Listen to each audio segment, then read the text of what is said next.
Alhamdulillahi Rabbil Alameen, As-salatu was-salamu ala khatimin nabiyyin wa ala alihi wa sahbihi ajma'in, amma ba'd, fa'auzu billahi minash shaitanir rajim, bismillahir rahmanir rahim.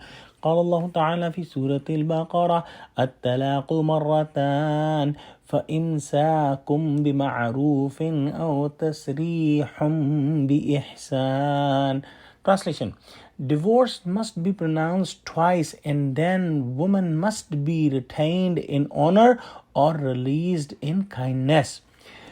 In this ayah, Allah subhanahu wa ta'ala has given some more commandments about divorce. And divorce is twice. Before Islam, people would divorce women as many times as they liked, and then resuming the relationship each time during iddat, and thus harassing women. According to these verses, divorce can be given thrice. The first two times, the relationship may be resumed during iddat without any formalities, and after iddat by a remarriage or re-nikah. After the third divorce is given, there is no remarriage possible until the man marries some other man, and that other man have the relationship, the physical relationship with the woman, and then if he divorces her or dies, then the woman can remarry the first husband. In this ayah, Allah subhanahu wa ta'ala has used the word ma'roof. And again, the laws can be perfect, but if the person is not truthful in his heart, he may misuse the laws.